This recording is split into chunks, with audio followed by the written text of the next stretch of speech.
from that vehicle? It's my call not on responding grocery instrument. Provide the description. I literally just walk out of this. I'll get you my receipt. Don't reach for anything. Then how am I supposed to show you a receipt? You're being uncooperative. I might need backup. Backup for what? For a federal prosecution?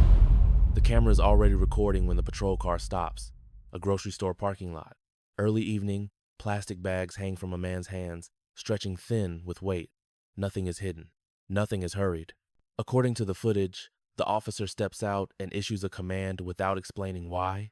The man freezes, then complies. From the first second, this encounter carries a problem it never corrects. To the officer, this appears routine. A black man outside a grocery store. A vague concern. A moment to assert control. But the frame contains an irony that does not announce itself. The person being detained has spent years on the opposite side of scenes like this, not as a defendant, but as someone tasked with enforcing constitutional limits on government power. None of that is visible here. The groceries remain in his hands. Authority fills the silence. According to the footage, the officer asks for identification. The man provides it immediately. Calm. Precise. This is the first decision point. Verification could have ended the encounter. It doesn't. The officer continues questioning without stating a basis. This was another chance to stop. He didn't. What the camera cannot show, but court records later would, is the weight of the authority now being tested. This man has previously acted in cases where unlawful detention mattered. He has reviewed police conduct against Fourth Amendment standards. He has signed federal filings evaluating whether officers articulated reasonable suspicion or crossed constitutional lines. Those actions exist in the public record. They are not asserted here. They collide silently with what is unfolding. The officer studies the identification. No crime is alleged. No suspicious behavior is described. According to the footage, the man remains compliant, his posture open, his movements deliberate. Another decision point passes. The officer could disengage. He doesn't. The groceries are set down. Time stretches. Each additional second without explanation narrows the officer's legal footing. The man asks no provocative questions. He does not raise his voice. He waits for the process to work. It doesn't. This was another chance to stop. He didn't. Later, the outcome of this encounter would be reduced to a number. Not an estimate, not a projection, a jury verdict. $3.8 million. That figure does not appear on screen now, but it hangs over the scene like gravity. It is the cost of decisions made in small increments, none of which seem decisive in the moment. The camera keeps recording. The officer maintains control. The man remains where he is told to stand. What neither of them acknowledges is that the legal narrative is already forming. The absence of articulated cause, the continuation without justification, the escalation without foundation. This is not a story about intent. It is a story about record, about what is said on camera and what is not. Everything that follows investigation, litigation, judgment will flow from these first minutes, captured without commentary, without interpretation. The legitimacy of this encounter rests on a single question: whether there was any lawful basis to detain him at all. According to the footage, the man is standing beside his vehicle, grocery bags in hand, engaged in an ordinary activity in a public place where he has every right to be. There is no allegation announced on camera, no description of a reported crime, no explanation of why his presence requires intervention. That absence is not incidental. In constitutional terms, it is foundational. The officer's first justification appears only implicitly. He asks questions without stating cause, positioning the interaction as investigatory rather than consensual. This is another decision point. Under the Fourth Amendment, a consensual encounter allows a citizen to walk away. A detention does not. The officer's posture, tone, and commands signal that walking away is not an option. According to footage, the man remains where he is told to stand. The threshold has been crossed. The man complies. He answers questions. He hands over identification when requested. Each of these actions reinforces his legitimacy, not the officer's suspicion. There is no refusal, no evasion, no conduct that would elevate the encounter into reasonable suspicion of a crime. Court documents later emphasize this sequence because compliance does not create suspicion. It removes it. The officer studies the identification. This is a critical moment. Verification is the mechanism designed to end mistaken stops. It is the institutional off-ramp. This was another chance to stop. He didn't. Instead, the questioning continues. The officer asks where he is coming from, where he is going, why he is there. According to the footage, the answers are ordinary. They align with the groceries, the location, the time of day. Nothing conflicts. At this point, the legitimacy gap becomes visible. On one side is the officer's perception, an unarticulated suspicion that persists without factual support. On the other is the reality documented on camera, a law-abiding citizen engaged in routine conduct, fully cooperative, presenting valid identification. The gap widens with each additional minute the detention continues. The man does not assert his profession. He does not challenge the officer's authority verbally. He does not escalate. This restraint is not accidental. Court filings later noted that he understood how assertions of status can provoke rather than resolve encounters. He relies instead on process, assuming that adherence to procedure will correct the situation. That assumption proves incorrect. Another decision point arrives when the officer requests additional information beyond identification. There is no indication on camera that new facts have emerged to justify expanding the scope of the detention. The groceries remain untouched. The vehicle remains parked. No search is conducted, but the continued questioning itself extends the seizure. This extension matters legally. A detention justified at its inception can become unlawful if prolonged without cause. According to official filings later reviewed by the court, this extension formed a central issue. The officer had the information necessary to disengage. He chose not to. This was another chance to stop. He didn't. The man's behavior continues to reinforce his legitimacy. His tone remains even. His movements are slow and visible. He asks clarifying questions, not confrontational ones. He seeks to understand why he is being held. The officer does not provide an answer. Silence fills the space where justification should be. In constitutional analysis, silence can be as consequential as action. The absence of a stated reason deprives the detained person of the ability to respond meaningfully. It also deprives later reviewers of contemporaneous justification. Investigators and jurors do not infer reasons retroactively. They look for them where they should have appeared. On the footage, they do not. Another decision point passes when the officer confers briefly, off camera, before returning to continue the detention. No new explanation follows. The legitimacy gap is now structural.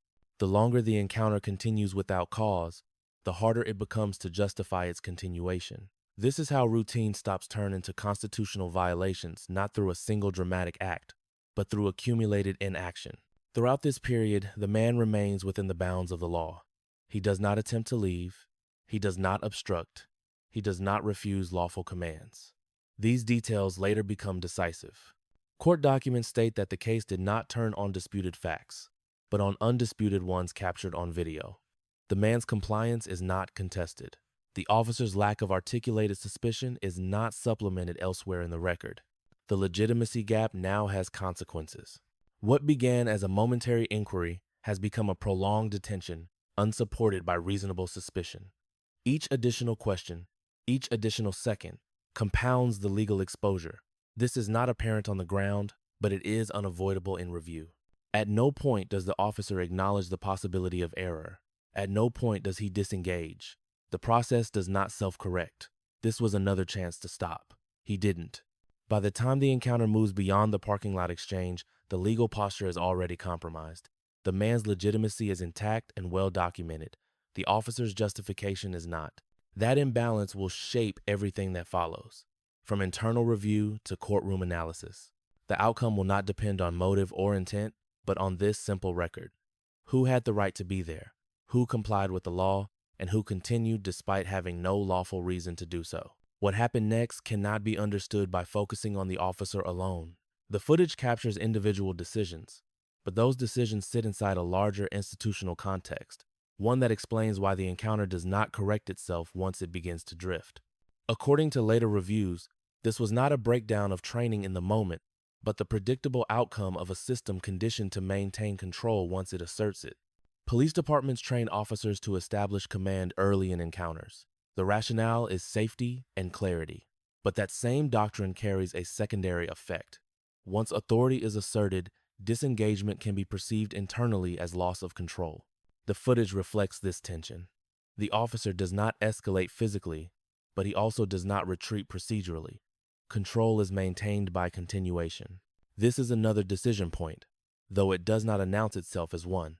The officer has options: clarify the basis for detention, request supervisory input, or terminate the encounter. According to footage, none of those occur. Instead, the interaction remains suspended in an ambiguous state, neither progressing toward arrest nor resolving toward release. This limbo is not accidental. It is the product of institutional habit. Court documents later describe this pattern without assigning motive. Investigators did not conclude that the officer intended to violate rights. They concluded something narrower and more consequential: that the department's practices tolerated prolonged detentions without contemporaneous articulation of cause. In other words, the system allowed officers to keep going without forcing a legal checkpoint. This matters because constitutional compliance is not measured by outcome alone. It is measured by process. A department that does not require officers to articulate suspicion at the moment it forms creates an environment where suspicion can exist without scrutiny. According to official filings, that absence becomes visible only after footage is reviewed in slow motion, frame by frame, by people whose job is not control but assessment. The officer's continued questioning reflects another institutional reflex: double down rather than reverse. Once an encounter extends beyond its initial purpose, reversing course can feel like admitting error. The footage shows no verbal acknowledgement of uncertainty, no recalibration, just continuation. This was another chance to stop. He didn't. Supervisory structures are designed to intervene in precisely these moments. But supervisors are not present on scene. They appear later, through reports and reviews. According to departmental procedures later outlined in court, officers are often given wide discretion in the field, with accountability deferred until after the fact. That delay creates a window where unlawful conduct can fully mature before being recognized as such. The man at the center of the encounter remains unaware of this institutional backdrop. He experiences only the immediate effect: a prolonged detention without explanation. What he cannot see, but what the record will later reveal, is that each additional minute strengthens his position and weakens the department's. The system's inertia is working against itself. Another decision point arrives when the officer's questions circle back on themselves. The same inquiries are repeated without new information.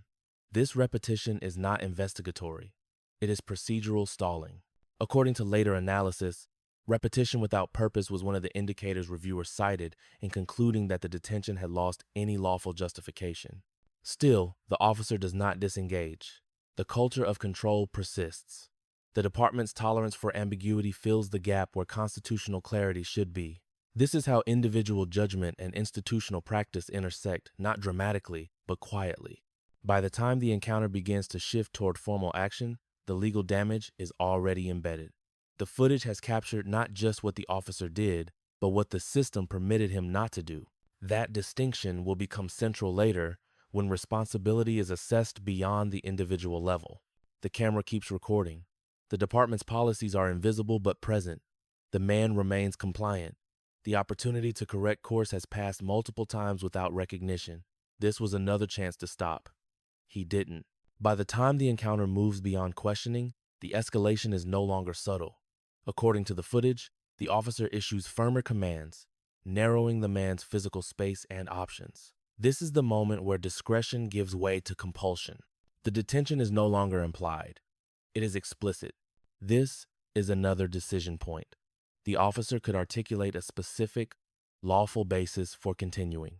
He does not. He could request a supervisor. He does not. He could disengage. He does not. Instead, he advances the encounter into a phase that carries measurable legal consequences. The man complies again. His hands remain visible. His voice stays level. According to footage, there is no attempt to flee, no resistance, no behavior that would independently justify escalation. The groceries are set aside. The scene shifts from inquiry to control. This was another chance to stop. He didn't. As the officer's commands intensify, the constitutional stakes change. Under established Fourth Amendment standards, The scope and duration of a detention must be reasonably related to its initial justification. Here, the initial justification was never stated. Expansion without foundation compounds the violation. Court documents later focused on this sequence, not because it was dramatic, but because it was methodical. Another decision point occurs when the officer positions the man in a way consistent with arrest procedures, despite the absence of a stated offense. According to footage, this transition is not accompanied by explanation. Silence fills the gap where probable cause should be articulated. This silence will matter later, when reviewers search the record for contemporaneous justification and find none. The man asks why this is happening. His question is calm, procedural. He is not arguing facts. He is requesting process.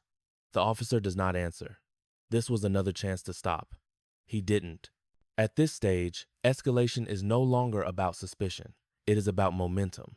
Each step forward creates sunk costs, time invested, authority asserted, control maintained.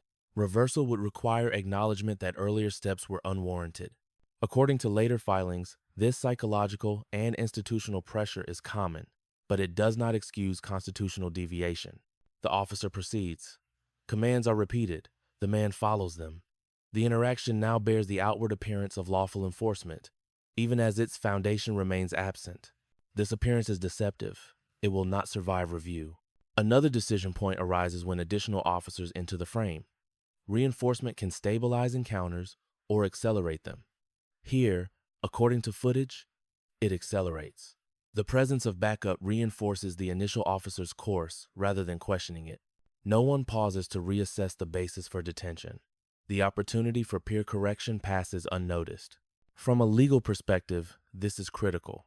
Each officer who participates inherits the same obligation to ensure that the detention is lawful. Court documents later state that collective action does not dilute individual responsibility. The failure to reassess becomes shared. The man's compliance continues. He does not invoke his profession. He does not threaten legal action. He does not resist. This restraint will later be interpreted not as acquiescence, but as evidence. It demonstrates that escalation was not driven by the subject's behavior. It was driven by the officer's decisions. Another decision point occurs when the encounter transitions into formal custody. According to footage, this transition happens without new facts emerging. No contraband is discovered. No witness appears. No crime is articulated. The only change is procedural posture. This is the clearest point at which the encounter could have ended without further consequence. It does not. This was another chance to stop. He didn't. Once formal custody begins, the legal exposure expands dramatically. Detention becomes arrest. Temporary seizure becomes deprivation of liberty. Each step triggers additional constitutional protections. Each protection is now at risk of being violated because the underlying justification remains absent. The man remains composed. His posture does not change, but the power dynamic has. Authority is now fully asserted. Ironically, this is where the unseen authority reversal begins to take shape. The man being restrained has, in other contexts, evaluated arrests like this one. He has reviewed files where officers failed to articulate cause and watched cases unravel because of it. That experience does not surface as argument here. It exists as background force, colliding silently with the present. According to later court analysis, this collision is central. The case does not hinge on whether the officer believed he was acting appropriately. It hinges on whether the actions, as recorded, meet constitutional standards. Belief does not substitute for articulation. Authority does not substitute for cause. Another decision point passes when the officers complete the arrest process without revisiting the original basis for the stop. There is no retroactive clarification, no supplemental explanation. The record remains exactly what the camera captured. Commands issued, compliance given, escalation executed without stated justification. By the time the scene concludes, the legal narrative is already fixed. The footage will not change. The absence of articulated suspicion will not be filled later. The escalation ladder has been climbed rung by rung, each step narrowing the possibility of lawful defense. This was not one mistake. It was a sequence. What remains unseen at the scene but inevitable in review is that the authority asserted here will soon be examined by people trained to measure it against constitutional limits. Judges, attorneys, and jurors will not evaluate tone or intent. They will evaluate decisions. And those decisions, recorded in real time, will speak for themselves. The camera stops recording, the encounter ends, the consequences have already begun. The review begins where the encounter ended, with the footage. According to official records later introduced in court, the video becomes the primary document, not testimony, not recollection. The camera establishes the timeline with precision that memory cannot match. Every command, every pause, every unanswered question is preserved exactly as it occurred. The first stage of review is internal. A supervisor watches the footage not to interpret motive, but to assess compliance. This is another decision point, though it happens off the street. The question is narrow. Was there an articulated basis for the detention at each stage? According to internal notes later summarized in filings, that articulation is missing. The absence is not filled by later explanation. Supervisors are trained to look for justification where it should appear, not where it can be reconstructed after the fact. From supervision, the review moves to internal affairs. This transition matters. Internal affairs does not evaluate outcomes. It evaluates exposure. According to investigators later confirmed in official filings, the focus shifts to whether the department can defend the encounter if challenged. The footage is replayed, slowed, annotated. Each decision point is isolated. Each missed opportunity to disengage is logged. This was another chance to stop. It didn't happen then, and it cannot happen now. The investigators note the same pattern the footage shows: prolonged detention without stated cause, escalation without new facts, arrest without articulated offense. None of these elements are disputed. The case does not hinge on credibility conflicts. It hinges on what the camera shows and what it does not. Silence, in this context, is evidentiary. At this stage, the department's legal counsel becomes involved. According to court documents, the city attorney's office reviews the file with a different mandate: risk assessment. The question is no longer whether policy was followed, but whether litigation is survivable. The answer depends on standards that are not subjective. Reasonable suspicion must be articulated. Probable cause must be present. Neither appears on the recording. This is another decision point. The city can attempt to defend the encounter aggressively, or it can acknowledge vulnerability and prepare for resolution. According to later filings, the footage constrains those options. Jurors respond to video differently than to testimony. They do not infer justifications that are not spoken. They do not assume facts that are not visible. As the case develops, external review replaces internal assessment. Formal claims are filed. Timelines are established. Discovery begins. According to court records, depositions do not introduce new facts that alter the core narrative. Officers describe their perceptions. Attorneys compare those descriptions to the footage. Where they diverge, the footage prevails. Another decision point occurs when experts are consulted. Use of force experts, constitutional scholars, and training specialists review the video independently. Their analyses, later summarized in filings, converge on the same conclusion: the detention exceeded constitutional bounds early and never recovered. The escalation ladder, once climbed, could not be justified retroactively. Throughout this process, the man at the center of the case does not need to testify to intent or emotion. His role is defined by the record. His compliance is visible. His restraint is documented. The legitimacy gap identified earlier becomes the central theme of the case. On one side, a citizen acting within the law. On the other, authority exercised without foundation. The evidence accumulates in layers. Footage leads to supervisory concern. Supervisory concern leads to internal affairs findings. Internal findings lead to legal exposure. Each layer reinforces the last. This is the payoff schedule beginning to take shape, not in dramatic revelation, but in procedural inevitability. At no point does new information emerge that rescues the initial decision to detain.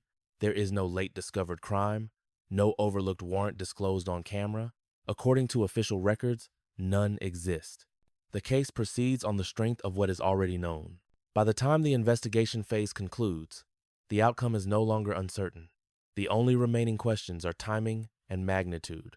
How long the city will resist resolution, How much the failure to stop will cost. Those answers will come next, quantified and formalized. The legal consequences begin to crystallize once the case enters the formal court system.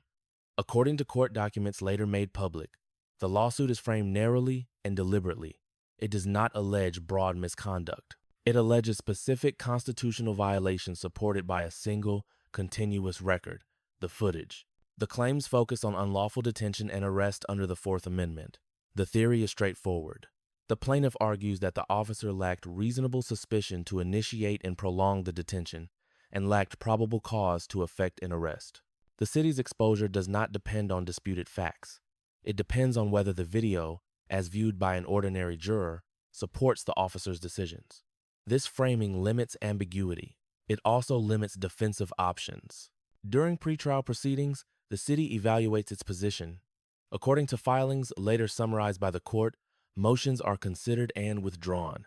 Summary judgment becomes difficult where video evidence exists. Courts do not defer to officer characterization when footage tells a different story. The standard is not what the officer believed, but what a reasonable officer could articulate at the time. The articulation is absent. This is another decision point for the city. Proceeding to trial carries risk, but settlement carries cost. According to the record, negotiations occur under the shadow of the footage. The plaintiff's legal team does not need to speculate about motive. They play the video, they pause it where commands are issued, they ask when suspicion is stated, the silence answers for them. As the case moves forward, depositions reinforce what the camera already shows. Officers describe their actions in procedural terms. Those descriptions are compared against timestamps. Where explanations rely on perceptions not voiced at the scene, the discrepancy becomes apparent. According to court transcripts, these gaps weaken the defense rather than strengthen it.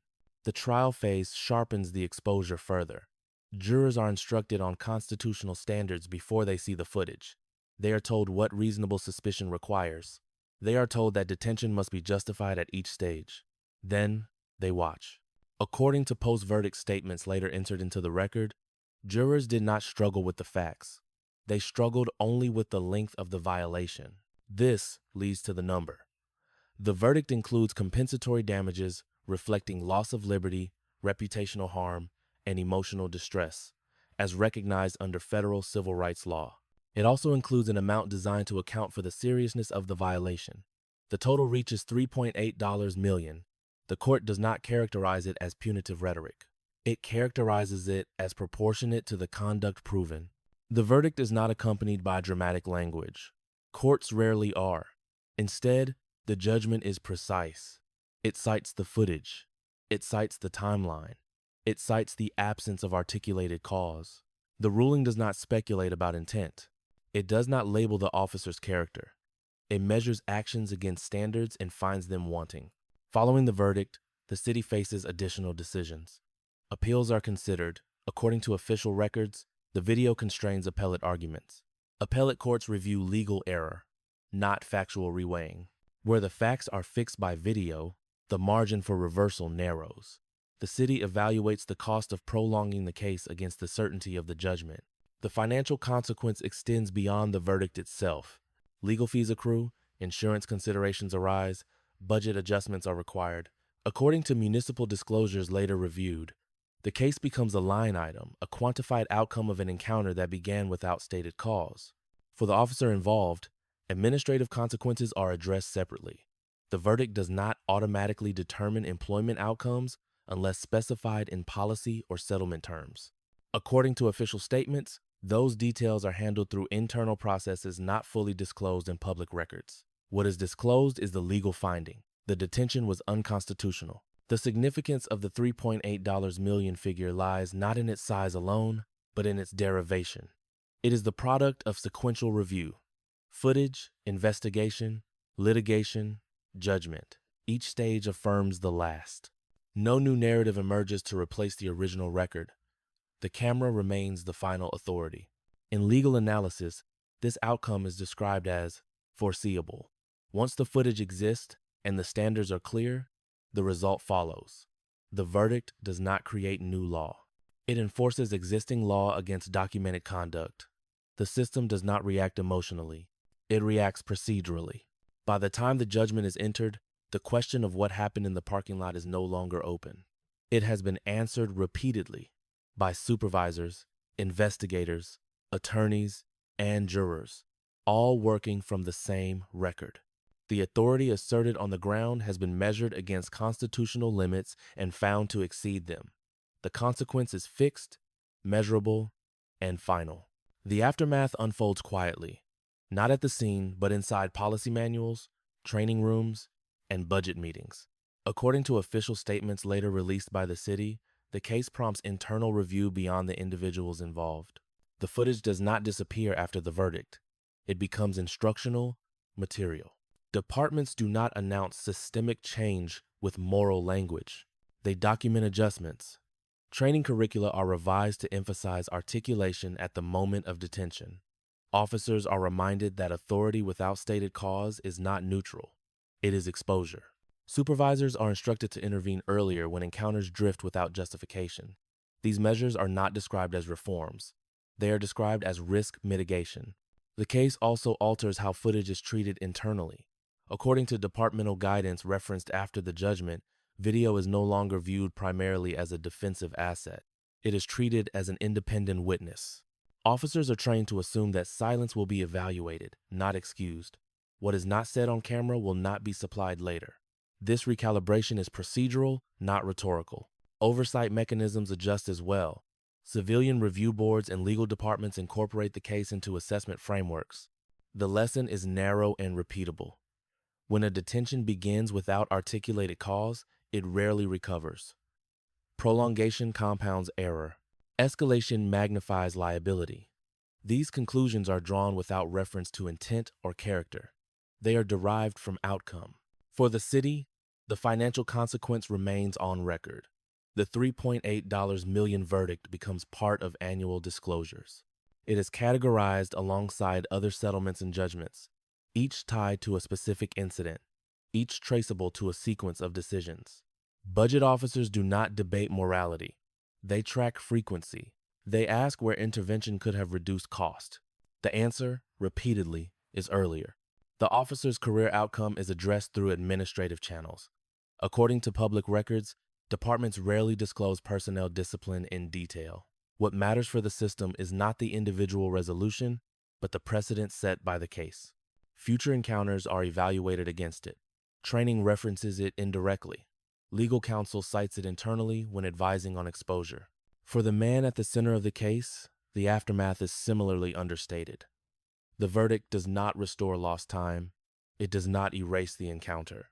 It affirms, formally and publicly, that the detention should not have occurred. His role in the legal system enforcing constitutional boundaries intersects here with lived experience. The collision is resolved not by narrative, but by judgment. The lasting impact of the footage lies in its undeniability. Policies can be debated. Testimony can conflict. Video fixes events in place. According to later commentary by legal analysts, cases like this reshape institutional behavior not because they are dramatic, but because they are clear. The law does not change.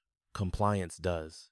There is no final speech, no declaration of values. The system absorbs the case as data. Training updates are logged. Procedures are amended. Budgets are adjusted. The camera did not argue. It recorded. The verdict did not persuade. It measured. What changed afterward is not sentiment, but structure.